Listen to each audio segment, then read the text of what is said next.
Welcome back to the channel, guys. Owner Arne is here today. We're going to talk about how to reach US of A outside of US of A on Instagram, okay? Because it's the most important thing ever. And here's some proof. I run a brand called Passionate Income with over 1 million followers, okay? And it has 45% US audience. Me, I'm originally from Lithuania. It's a country in Europe. I grew this page mainly while I was in Lithuania. I actually traveled to 26 countries, uploading outside of the US, and still managed to grow 45% audience, okay? As a matter of fact, I've only been to US like 3 or 4 times, okay? So let's jump straight into it. Here's some proof. Another undeniable truth is 100+ students of mine who have mainly US audience on their theme pages, okay? I'm talking about theme pages here, but this applies to any page. Maybe you're growing a personal brand. You're reaching a bunch of Indians, Pakistanis, nothing against them, but you're trying to reach USA, right? Because it's a land of opportunity. It's where the money is. We want to reach that, right? So how do you do that, okay? Today, I'm gonna show you the path of how I did it, of how 100+ of my clients did it. I'll tell you the mistakes to avoid and what to actually do, okay? So number one mistake, which is the biggest misconception, is that if you're gonna use a VPN, you're gonna reach US, right? US is just gonna come at you. Every single person in the US will be like, I love your Instagram account, which is not true, okay? Another misconception, if you're outside of the US, get an eSIM, and you'll get a bunch of US followers, which is, again, not true, okay? Don't do this, don't do that. As a matter of fact, don't use any hacks. Don't use proxies, don't use VPNs, don't use any of that, okay? Make sure to avoid these things. These hacks will never, ever, ever work for you. And if someone tells me that it works for them, then you just got lucky. VPN or eSIM is not correlated to where you reach your audience from, especially on Instagram. Okay, so we're talking about Instagram here. If we're gonna talk about TikTok or YouTube or whatever other platform, I don't care. These hacks may work on TikTok. We're talking about Instagram here, okay? So it's extremely important to not use these hacks because Instagram, you know what Instagram hates the most? Instagram hates bots.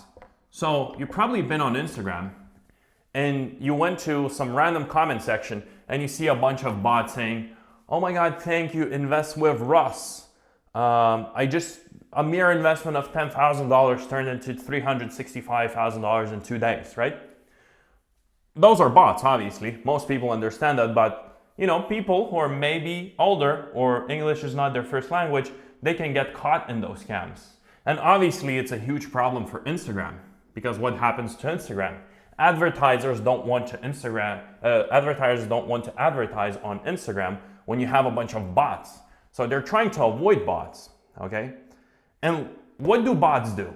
Well, bots use VPNs, bots use eSIM cards, they create multiple accounts, which, you know, you're probably watching this video, maybe you have multiple accounts as well. You're creating multiple accounts and you're trying to reach more US audience. Maybe you created a new account right now and you're like, my old account was 30% Indian audience, so now I want US audience, which is a fair, you know, thing to say, but this is what bots do, okay? So this is why it won't work for you, but what will work for you, okay? Let's think about what makes people follow you. You get an audience, okay, of the US, not because you're using a phone from the US. You're getting an audience from the US because people in the US show interest, okay? Interest. They show interest that they want to see your content. So if I post a superstar of Brazil, will I attract US audience? Some of it, but Brazil will be like, you know, you'll attract more Brazil. If I post an Indian billionaire, okay, who will I attract? More or less, more Indians, right?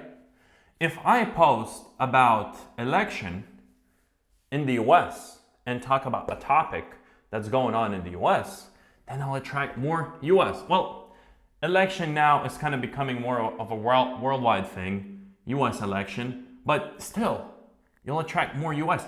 Oh, what if I talk about US credit cards? Okay?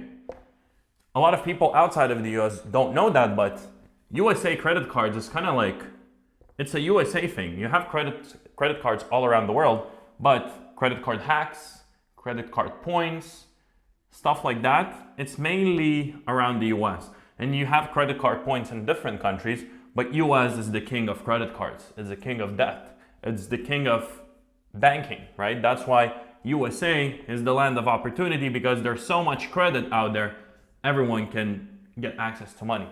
So let's say I talk about that now. Obviously, someone from outside of the US won't even listen to me because it's not relative to them, right? So you obviously need to also understand what kind of country you want to attract. Today we're talking about USA, but you can apply the same thing to any country. Maybe you're trying to target UK, okay? Maybe you're trying to target Australia. Why am I talking about these countries, right? Because if you're creating content in English, there's like, you can attract people from all over the world, but there are a lot of English speaking countries, right? UK, Australia, US, Canada, and you might only want one country. But if you create, let's say, content for Canada in English, it's hard to just attract Canadians alone, because you'll attract a bit of Australia, a bit of UK, obviously USA, right? So if we're targeting USA specifically, and we're talking about USA, how to reach that, you know, or any of these countries, to be fair, is good, right? We just don't want third world countries. So how do we avoid that? Okay, I have some notes, by the way, here. So first of all, you can, like I said, create content around stuff that's relevant to US or that specific country, but is not relevant in any other country, or it's not so interesting, right? If I talk about Ford F-150, okay, that's the most popular pickup truck in the US. In Europe, no one drives a Ford F-150, okay? Like, very little percentage of people drive that. So I'll attract US if I talk about credit cards, if I talk about election, if I talk what's going on in different states, in California, in Florida, right? Stuff like that. I'll attract more USA. That makes sense, I guess. Another thing, like when it comes to region, is you can grow a region-specific following. And I don't mean like region-specific follower by the whole country. Let's say if my page is Florida Times, right? And or whatever, Florida, whatever, Times, right? So if I create a page like that, and I just post about news in Florida, obviously I can potentially reach people outside of Florida, but there's a huge chance here that only people living in Florida really will be interested, or people visiting Florida a lot will be interested in that, right? Like, why me, outside of the US, living, let's say, in Pakistan or India or, you know, Brazil, would be interested in what's happening in Florida and news about that? Why would I be interested in a baseball team, you know, in San Francisco if I don't even watch baseball because I'm outside of the US, right? So you can grow a very audience, region-specific following. Let's say you take UK and you talk about what's happening in Birmingham or Manchester, right? And you use cultural norms that are used in the UK.